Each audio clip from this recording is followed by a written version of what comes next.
Hello everybody, and welcome back to All the Mods 10. When I opened up my world, I was down here, and I thought it was pretty funny. I think it was because I was sitting in one of the seats upstairs, but yeah, definitely a weird place to open up your world into. So, in the previous episode, we built up this building called GOOB, the Global Operations of Observation and Biotech. And this is where we've began to build our new applied energistics system. So now we have a place to actually store a ton of items on our disks, as well as semi-automated inscribers from the Applied Energistics mod, and actual auto crafting setup as well. But this is basically only the beginning of what our Applied Energistics system can do. And in today's episode, I want to get a wireless system set up for Applied Energistics. That way we can actually set up and hook up new buildings like Hive and Twist, and we can hook them up into our Applied Energistics system and have all of the items that we've been producing finally enter the system automatically. By the way, in between episodes, I did set up a few more powered centrifuges, and these are all working. It looks like everything is basically working on redstone right now. This is our output chest now as well. I got rid of the compressing upgrade, and that's because I want these items to just go inside of the system without being like super compressed. I've also added quite a few things to our auto crafting system, namely the upgrade speed for productive bees. That way we can actually speed up all of our nests, and everything should be producing a lot faster now. I've also added some silky bees. These guys produce string, and it looks like spider eyes as well. I'll have to add that into the sorting system. And the reason I actually added the string bees is because we need a ton of white wool for our dense cables. And when I was setting up the filters for the mob farm initially, I actually made a mistake and forgot to actually include string in the output. So we haven't actually been gathering any string this entire time. But speaking of the mob farm, this is one of the things that we definitely need to hook up to our system as soon as possible, because this chest is going to be filling up pretty quickly. So to get started with crafting the ME wireless connectors, which will allow us to wirelessly connect our system together, we're going to need entro seeds. Entro seeds are pretty easy to craft, but we will need some skystone dust, which we can just get in the crusher from Mechanism. But before we get started with that, make sure you hit the like button and subscribe. It helps the channel out a ton and lets me know that you guys are still interested in these videos. If you want to go one step further, why not consider becoming a channel member? It's the best way to support me directly, and you get access to all of my videos early. So now we can actually craft our entro seeds. And what we need to do with these is right click them on a Plxgue block, which is just made with 4 Plxgue crystals. I'm going to make 6 of these, I think, just because we have 6 seeds. I don't know if we'll actually need that many. And I was hoping that there was a recipe for this that we could use with the extractor. Unfortunately, though, there is not. So we'll just have to go ahead and place these down. We should probably find a good place for this, actually, because this will probably be mostly permanent. And I definitely want to be able to automate this as much as possible. So I think for now we'll just do 1, and we'll go ahead and right click our entro seed on it, and that creates a budding fully entroized Plxgue. And to actually help me automate these, I am going to be crafting these ME annihilation planes. These are applied energistics items that can actually break items in front of them. So we'll probably craft a couple of those. And I actually don't think that the annihilation planes are going to work for this. And that's simply because we have to make a subnetwork and limit the number of items that are inside of it to the basically the end result of this. And I think it's just going to be a little bit too complicated. So I think I'll just stick with doing this manually for right now. So while we're waiting for those to grow, I think I want to set up a recipe for the reaction chamber. This is how we actually get the entro infused ingots. Obviously, this is going to require quite a lot of ingredients. However, this will be double the output of the other basically methods of crafting this. So our power situation is starting to look a little bit grim. If I'm using my jetpack, our power is actually draining. So I want to get a little bit more of a passive income source for power. So I think I want to try these thermo generators. These generators use lava or a high heat source to actually produce power. They don't actually consume it, but they do just use the natural heat of it. But they really do not generate a ton of power. As you can see, the blazing tier is 150 FE per tick. Not great, but not overall too bad. I think it should be enough if we have like probably about 9 or so. It should be enough to generate enough power. So I would also like to basically automate every single component of these in case we need to make more in the future. So we'll start with the dielectric casing. We need these dielectric rods also. The dielectric paste, I think I want to just use this pattern here. We'll only use coal and clay and blaze powder for this one. For the capacitors, we have to actually automate the basic capacitors as well as the tiny capacitors. And these thermoplates are pretty easy to craft as well. And I think that's everything that we need for the starter tier for these. Next up is the basic tier, and I think everything else here is already automated, so really not too bad. Where it's going to get a little bit tricky is the energized steel for the hardened tier.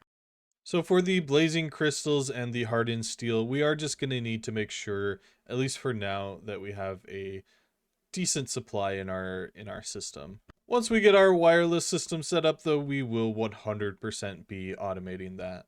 So in between episodes, I did actually add a few more molecular assemblers and pattern providers. Definitely in anticipation for today's episode, as we're going to need a lot of things auto-crafted. So just as a quick update, I have been working on upgrading my Power energizing orb here. And I'm just crafting a ton of blocks of energized steel. And yeah, it's definitely a good thing that we can craft these pretty quickly in their block forms. And from the power of auto crafting, we should be able to immediately upgrade our energizing orbs from basic into the night blazing tier.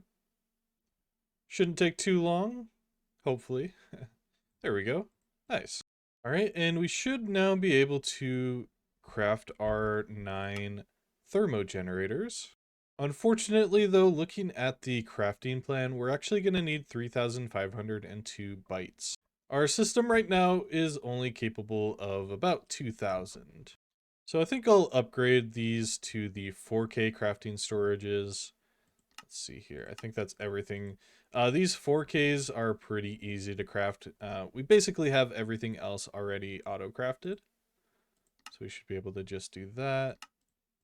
And I don't remember if we have crafting units automated. We can do that though. And we have all the components that we need. And those really shouldn't take too long. And I guess for now I'm just going to replace these ones. Eventually I would like to have quite a few different as high tier as possible as we could. So this should now be up to 8K, which means we should be able to do our thermo generators. We wanted 9, and there we go. So those will start crafting up. And I really like just watching all of the components being crafted in the crafting terminal here. Looks like it'll take about 5 more seconds. And it should be done. There we go. Nice. So there's our 9 thermo generators. These don't stack. So I'm thinking I want to just sort of line these up in the middle. They don't need to be anywhere too specific. Maybe about here. 1, 2, 3, 4, 5. And I guess I could do 5 more on the other side. So I should actually need 10 of these generators. And I was curious to see if these tanks from Mechanism would actually work as a bucket. I thought they did, but it looks like they don't, so we'll just have to bucket this out the old-fashioned way. There we go. And so now we just need to fill these areas down below here with some lava. There we go. Oops. Just like that. And there we go. Now what we need to do is just place the thermo generators on top. And there we go. And I did actually craft one more of these. Where did it go? There it is. And there we go. Nice. And I think I want to use the mechanical pipes from the mechanism mod just because we haven't actually used these fluid pipes before. We'll also need a couple of sinks for this. So these thermo generators actually require water as a coolant, which is why we're doing this with the sinks. So I'll just put a pipe there and spread that across like that. I'll need a configurator. Oh, I already had one in my inventory. And we'll just set that to full. And we should see water in the pipes now, which is great. And these elite mechanical pipes might be a little bit overkill for this, but I'm not 100% certain. So as you can see, they are beginning to generate some power. And I've just gone ahead and repeated the same on this other side. And now I'll just put some energy pipes up on top, just like so. And we'll get some end gates. These will pull power into our system. Oh, do you not stand on these pipes? Huh, I never knew that. You can just walk through these pipes. Interesting. All right, so we'll just put these on the sides just like that. So now if I go and check my power, we should see it starting to go back up again. It is draining all the energy out of here. Water is keeping up pretty well. So at a rate of 150 FE per tick with 10 of these, obviously that is 1500 FE per tick. Which, if I'm going to be honest, it was a lot of materials and effort to get a measly 1500 per tick. But even while I'm hovering in my jetpack, the energy is going up, which is definitely what we want to see. So checking back in on our intro crystals, we've had a few of them grow now. In fact, I've already done a couple of harvests already. I think that's all of them. So we have 6 right there and 10 in the inventory. I think that should be enough to continue working on what we were initially starting this episode with. So because we don't have the full 32 crystals for the reaction chamber to make the infused ingots, what we're going to have to do is use the in-world transformation, which is just 1 intro dust, 1 gold ingot, 1 lapis submerged in water, and that should give us a single infused ingot. So I'll just run these through the inscriber to crush them down. So we can throw these into the water, and that should create the intro ingots, and it does. Nice. And with those, we can create the extended machine frame, which is used to make the crystal assembler. We'll also need a skystone tank. There we go. And with a crafting terminal crafted, we should be able to create the crystal assembler after I auto-craft everything else for this. There we go. We definitely need to get another coprocessor going. But there we go. We have our crystal assembler. This is used to basically make everything inside of the extended AE mod. And I'm also getting a pattern provider down as well because we're going to want to completely automate this as well. And I'll just go ahead and auto-craft these as well, just because that'll be a lot more simpler. Let's see here. We don't really need, we'll do it anyway. Whoops. I'll get the extended machine frames automated, these wireless receivers, and the wireless boosters. All of which are regular crafts except for the final product. That will go inside of our crystal assembler. Another thing that we'll have to automate is Fluix pearls for the wireless receivers, and that should theoretically be everything that we need to craft the wireless connectors. We get 2 from each of these crafts, so if we just put 1 here, it will craft both of them. And it looks like we have everything, and I'm going to run over and see if we can catch this process happening. Maybe it went already? No. We'll see it eventually here. All right, everything is inside of the crystal assembler. Oh, but we don't have any power. I'll put that on top just in case we need something on the side, or maybe I won't. There we go. And that should start going. And there are our wireless connectors. And an aspect of this that I completely forgot is that we are going to need the ME wireless setup kit, which is going to require a singularity, which we actually haven't talked about yet. So to create a singularity, we are going to need a matter condenser. So I think I'll just set this up to the side, and we will need a sink and a pipe. And we'll just put that into output mode, and that'll begin to actually put water inside of the matter condenser. We'll also need some power, which I think it might have to take from the system. So for the matter condenser, we are going to need a storage component inside of it. So I think it only works with the 64Ks. I could be wrong on that. So I've just added this recipe to the system, and hopefully we'll be able to craft that. We might need another CPU, or we just need to be a little patient with it.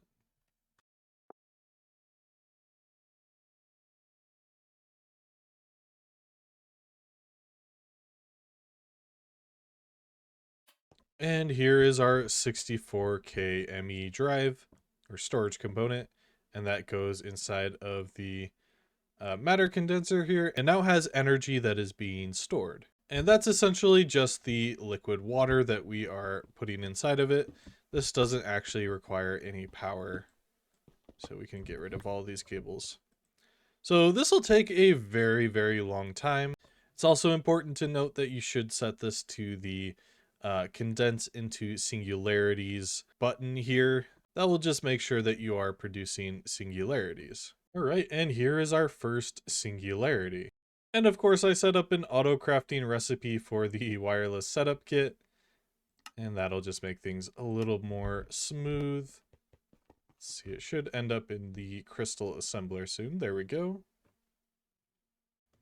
And there's our wireless setup kit. So I think for now I'm just going to be using this side that we already have our wireless access point on to set up the wireless connector. So we need to set one up on the side that we have our ME controller on. And then we just right click it and it will bind to it. And now we go and set up our other one. And I think at least for demonstration purposes, I'm just going to set this up connected to the barrel. I'll probably eventually have it just directly inserted into the system, but here we go. I'll also need a import bus and some acceleration cards. We already have 6 of those, nice. And I'll just set up the import bus there, the smart cable on this side, and we'll insert our acceleration cards. And now with the wireless setup kit, all we do is right click it again and it's online, and it should be pulling all of our items inside, which it is. Seriously, this is so much more simple than running a cable all the way over here. It does take a few more steps, but it makes sure that your system is nice and clean. So currently this is consuming 195 AE per tick. I don't know what the conversion rate is. I think it's 1-to-1, but 200 FE per tick is not a lot, but we can actually reduce it by crafting energy cards. And now I just want to add a couple more, or create a couple more of these. We have all the materials, nice. And I want one set up over at Twist, where we have our mechanism set up, and one over at the mob farm. And I'm not entirely sure why, but it seems to be really struggling to make these extended machine frames. I'm not entirely sure why. Hopefully this resolves it though. And I think I might have figured out at least one problem with this. So the crystal assembler has this open output config button here, and I just set the output enabled on the bottom there. So it'll actually output items back into the system now. I don't know if it was a problem with the extended machine frames or what, but anyway, we have our wireless connectors here now. And remember, the further away these are from the rest of your system, the more power they're going to be consuming. There we go. I might have to go back and click the other one as well. Here we go. And it might be a 1-for-1, but I'm not entirely sure. Let me try to figure this out. It should allow multiple to be connected to the same one. It looks like it's online, and yep, there we go. It's pulling items out. So we get some acceleration cards in there, and that will speed it up. And I suppose for now, for the mechanism setup, we'll just put it here. I need another import bus. There we go. And we can reconnect that as well, just like that. So that'll now be pulling items out of this chest and into the system. This is, by the way, this is where we have all of our ores being processed. So we'll probably want to also export ores automatically into this chest. This will also allow us to finally automate the Power Energizing Orb. By the way, at this distance, this one is taking 421 AE per tick. Oh, and I think, looking at this again, I think it might only allow us to connect 1-to-1 for this. Yeah, this the one over at Hive has been disconnected. So we will need to make, I think it's just one more pair of these, and we'll need to set these up in a way that we won't be using too many channels at the same time, because this side, it will have up to 32 channels like the other ones. Yeah, it might be a problem when it comes to twist, because we'll probably be using quite a few end product end machines on there, but the rest of them are just going to be probably 1 or 2 channels each. So I think I'll use pink for this side, just because it's kind of a nice and vibrant color. And we'll want to get all of our wireless connectors down here. Now, I don't know if it matters if they're next to each other or not. It probably doesn't, but I also don't want it to mess anything up. So I'll go ahead and go through and rebind these. By the way, the power usage of these is definitely starting to get pretty high. This one is using 700, almost 800. The one at Hive is using 200, and the one at Twist is using 400. So we're using about 1400 AE per tick, and it seems like we are definitely losing power now. So our total energy usage has completely shot up to about 5000 FE per tick, which is, yeah, a lot more than we're generating currently. So what I want to do now to round out this episode is to automate the energizing orb from Power. So overall, this should be pretty simple. All I want to do is hook up our wireless connector here with a few cables. I think I'll just use these regular smart cables. Pull that signal down, and we'll use a flat pattern provider, and we'll just place that on top. And now connect it in, and theoretically, this should now be pretty much automated. So now I should just need to make a recipe. This will be our hardened steel. Energized steel, actually. And I also do need to reconnect this because this is just the one that I had over there. So now I have my processing pattern. I just need to insert it here. Now, whenever I request steel, energized steel, it'll come in here and it won't have a way to output. So we should be able to use an import bus. I'm going to double check. I'll also make this look a little bit better in the future. With the import bus on the bottom, it should make it so that only the end results are actually pulled out. Let's double check. Oh, and I did also mess up this as well. What we need to do is change blocking mode to, I think it's this one. Do not push crafting ingredients if inventory contains a pattern input. So let me go ahead and test that once again. I think it was working, but I just want to make sure that it does fully function. And it looks like it is. It's only pulling out the end results. You see that it is changing into the energized steel. And perfect. Nice. This recipe is also one that has 2 items as an output. So I might need to modify our recipe a little bit. But yeah, that means that we can actually go through and figure out all of the energizing orb patterns and get them inserted inside of the pattern provider here and have basically everything fully automated for it. So now we can add our blazing crystals, niotic crystals, spirited crystals, the nitro crystals, as well as the ender core. And now all of those recipes are completely automated. I would also like to take just a moment to go through and complete some of these quests that we've actually completed already that I just keep forgetting to claim the rewards for.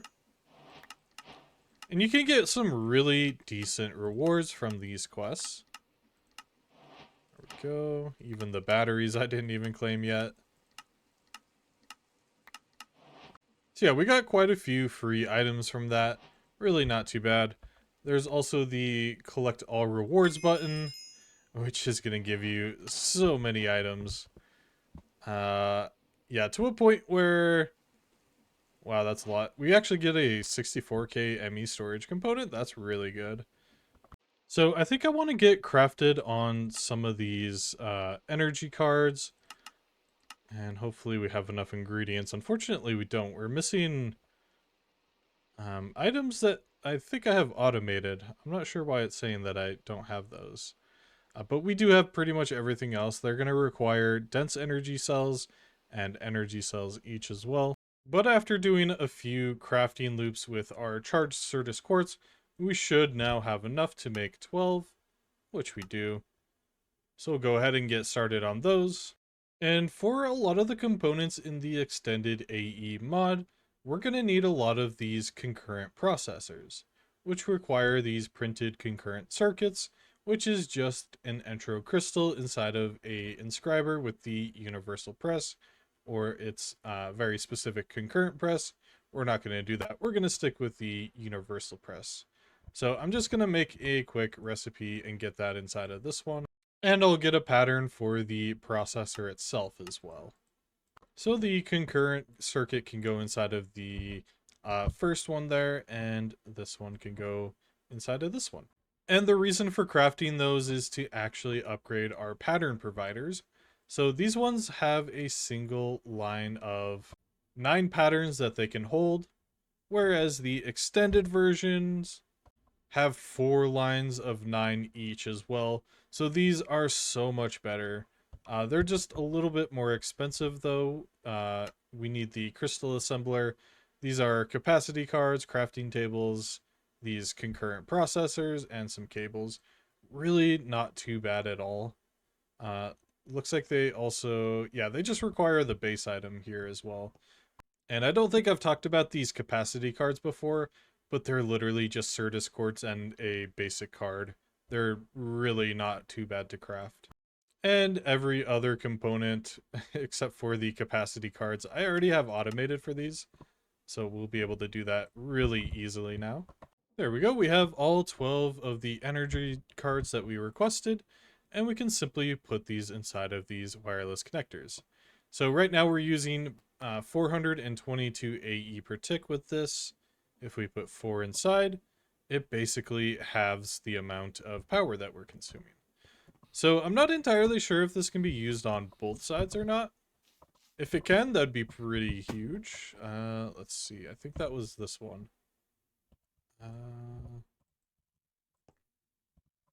Yeah, it was this one. So I guess both sides consume different amounts of power. That's pretty good to note. I think earlier I said that we were using like 1400. Realistically, we're probably using 2800. So this should cut that back in half to about 1400 again when we get all of these in. I will need to request a few more cards though. But of course, each of them does consume a diamond. And I already went mining for diamonds before. Looks like I'm gonna have to go again. I really need to get diamonds finally automated. This is getting a little bit ridiculous. So with all 6 of our energy or our wireless connectors hooked up, and we're still losing a ton of power per tick, but I think it's gotten a little bit better at least. I know that our mechanism setup definitely is not helping our case here, because it's just running through so much of our ore. So yeah, just running around and debugging some things here, it is definitely the applied energistic system that is draining everything, because as soon as I took away the end gate from that, it starts to actually recover. So it looks like we're generating about 10,000 per tick, possibly. So I think this is actually using a lot more than it actually should be, or is at least telling me that it's using. Although, no, that's max power, energy usage. Yeah, it says 3,000 FE per tick. Not entirely sure. I know that we have a lot of machines draining power as well. But unfortunately, I have run out of time for today's episode, so I think I'll end things there for today. Thank you all so much for watching. I'll catch you next time. Peace.